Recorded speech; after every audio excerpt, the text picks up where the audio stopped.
বদরুদ্দিন আজমল বলছিল 2024-এর লোকসভা ইলেকশনে যে গৌরব গগৈকে যারা হিন্দু ভোটার তারা ভোট দিও না, কারণ উনি এখন মুসলিম হয়ে গেছে, উনি নামাজ পড়েছে।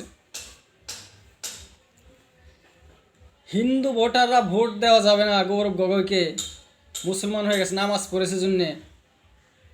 আজমল তো নিজেও একটা মুসলমান,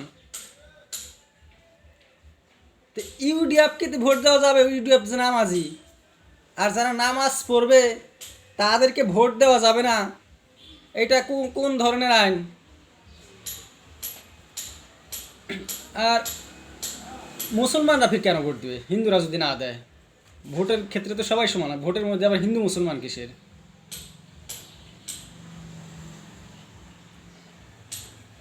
নামাজ পড়েছে, এটা তো ভালো কাজ করেছে, কারণ কোরআন তো, কোরআনের যেগুলো নির্দেশ ওগুলো তো সবার জন্যে, সারা বিশ্বের মানুষের জন্য, খালি মুসলমানদের জন্যে না।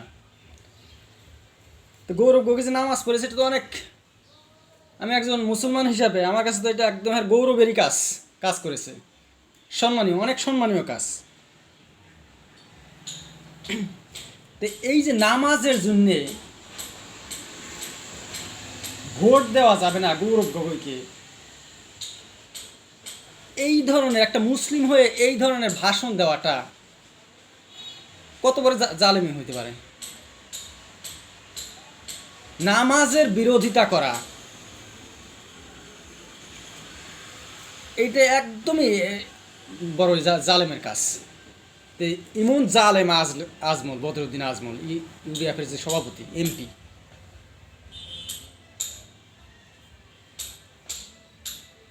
হয়তো বা গৌরব গগৈ ভোট নেওয়ার জন্য, দেখানোর জন্য করেছে নামাজটা, আল্লাহর ভয় নয়। কিন্তু সেটা তো আমরা জানি না, আমরা তো গৌরব গগৈর অন্তরে ঢুইকা দেখি নাই। মোহাম্মদ সাল্লাল্লাহু আলাইহি সাল্লামের টাইমে ওনার একটা সাহাবা সাথী এক অবিশ্বাসী নাস্তিককে মেরে ফেলেছিল, হত্যা করে ফেলেছিল। তো হত্যা করার সময়, হত্যা হওয়ার আগে উনি কালেমা পড়ছিল, লা ইলাহা ইল্লাল্লাহু মুহাম্মাদুর রাসূলুল্লাহ। তো সাহাবীটা মনে করছিল এটা ভয় বাঁচতে, যে এখন আমি মারবো, ওকে ধরে কেটে ফেলবো, ওই মৃত্যুর ভয়ে কালেমাটা পড়ছে। কিন্তু কালেমা শুনে ওকে ছাড়ে নাই, মেরে ফেলছে। মেরে ফেলে সেটা মোহাম্মদ সাল্লাল্লাহু আলাইহি সাল্লামের কাছে গিয়ে বলছে যে আমি এই ধরনের একটা কাফেরকে মারলাম। তখন মোহাম্মদ সাল্লাল্লাহু আলাইহি সাল্লাম ইমন রাগ করেছিল,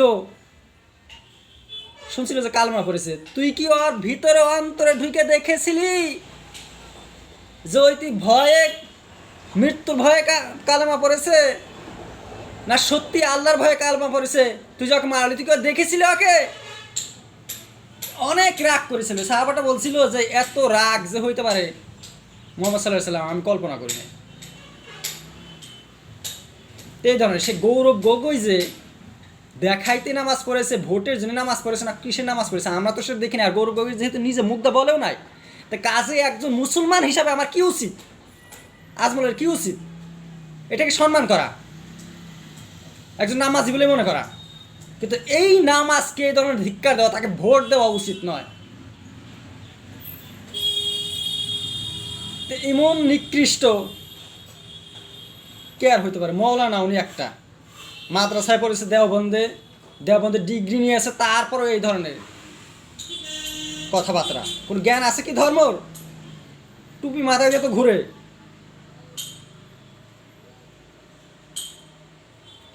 নামাজ পড়েছে জন্য সে কি বিজেপির সে গৌরব গগৈ খারাপ হয়ে গেছে?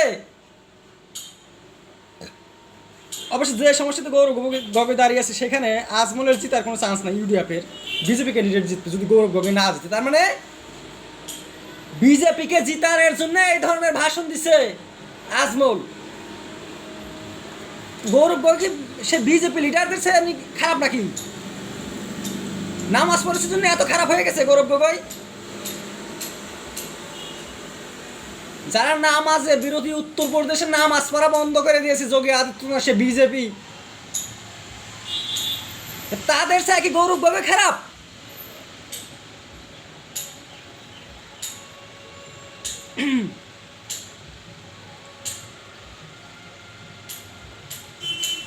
দেখানোর জন্য আজমলও তো অনেক কিছু দেখানোর জন্য করে না, গৌরব গগৈ দেখানোর জন্য, ভোটের জন্য। কিন্তু আজমল ভোটের জন্য কি করতেছে, যে পানি পয়রা পয়রা যে দিতেছে, সূরা ইখলাস পড়ে না, ফাতিহা পড়ে, এগুলো দেখানোর জন্য নয়। এখানে কি ধর্ম প্রচার করার জন্য না ভোটের জন্য করছে এগুলো? কবরস্থান, মাদ্রাসার এইগুলো কাজগুলো করে আসছিল, কোনো কাজ নাই। খেজুর দেওয়া, খাবার জিনিস মিটিংয়ের মধ্যে ফেঁকে ফেঁকে দেওয়া, এগুলো কি, এগুলো ভণ্ডামি নয়? এগুলো ভোটের জন্য নয়? গৌরব গগৈ নামাজ পড়েছে, তার জন্য তাকে ভোট দেওয়া যাবে না? তো উনি কিসের ভোটের যোগ্য?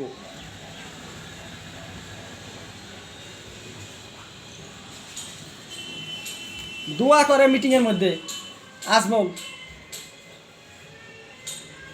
ভোট চাইতে গিয়ে না দোয়া করে, সেটা ভোটের জন্য না এগুলো। তো উনি কিসের কিসের ভোট পাবে?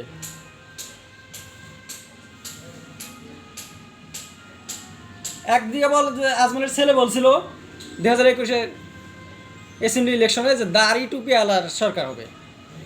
দাড়ি টুপি আলারা যদি সরকার হইতে পারে, তো নামাজ কিসের আবার কামড় দিছে? না দাড়ি টুপি পড়লে হবে, নামাজ পড়তে হবে না? আর দাড়ি টুপি আলারা কীভাবে সরকার হইতো হিন্দু ভোট না পাইলে? তো হিন্দুরা যদি সে দাড়ি টুপিকে ভোট দেওয়া যাবে, ভোট দিতে পারে। ওপাশে কি করছিল দিলীপ ঘোষ, পশ্চিমবঙ্গর, কি হিন্দুদের পোশাক পরে, কি কোন কিসের পর লাল হলুদ পোশাক পরে কাটাকাটি করছে, তরোয়াল না ছাড়ছে এই ভোটের সময় 2019 ইলেকশনে, যে পশ্চিমবঙ্গর রাজ্য সভাপতি ছিল বিজেপির। দেখলা আসামের জাভেদ ইসলাম, যে বর্তমান ধুবড়ী সমষ্টির এমপি ক্যান্ডিডেট এজিপি বিজেপি অ্যালায়েন্সের, উনি দুর্গা পূজার মধ্যে সিন্দুর নিয়ে ঘুরছিল।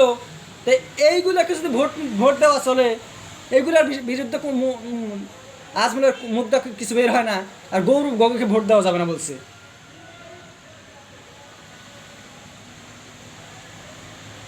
গৌরব গগৈ যেটা কাজ করেছে সত্যি এটা অনেক অনেক উদারতার এক্সাম্পল দেখিয়েছে।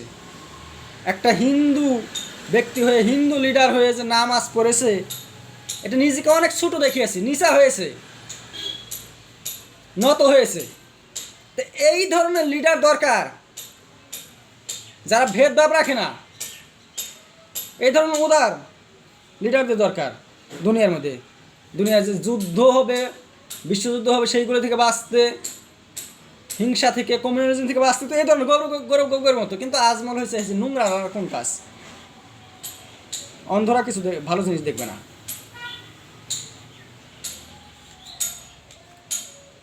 তা আজমল আমার ধুবড়ী সমষ্টির ক্যান্ডিডেট, ওনার এবার মুখটা শুকিয়ে গেছে, এবার স্ট্রং ক্যান্ডিডেট এসেছে কংগ্রেসের রকিবুল হোসেন, প্রাক্তন আসামের মন্ত্রী, উনি দাঁড়িয়েছে ওনার সমষ্টিতে। তে একবার আজমল ছিল কংগ্রেসের সাথে, অ্যালায়েন্স হয়েছিল 2021-এ। তো কখনো বিজেপি, কখনো এই কংগ্রেস। তো এই যে অ্যালায়েন্স চেঞ্জ করাদের কিন্তু মুখের কোনো দাম নাই, না কোনো আদর্শ আছে, কোনো পার্টি নাই, কোনো ধর্ম নাই, কিছু নাই। ওদের লাগে খালি পাওয়ার। যারা অভাবে পড়ে, ভোটের অভাব, তখন এই ধরনের পার্টি, এক পার্টি থেকে আরেক পার্টি, আরেক পার্টি থেকে আরেক পার্টি। তো এই ধরনের নেতা হয়েছে আজমল। গৌরব গগৈ খুব ভালো ছিল কংগ্রেসের সময়, কংগ্রেসের সাথে যখন অ্যালায়েন্স ছিল, গৌরব গগৈ খুব ভালো ছিল। আজকে গৌরব গগৈ খারাপ হয়ে গেছে। তা তবু খারাপ হয়েছে কেন? নামাজ পড়ার জন্য খারাপ হয়েছে, এত খারাপ হয়ে গেল। সে ভোটেরই যোগ্য নয়। আজকে বিজেপি ভালো, আজকে বিজেপি ভালো, কালকে কংগ্রেস ভালো, আবার তারপরে আর একটা ভালো। কোনটা ভালো খারাপ কিছু নাই, এগুলোর মুখের কোনো দাম নাই। টুপির তলে হয়েছে শয়তান। এই শয়তানকে শেষ করতে হবে। ধন্যবাদ।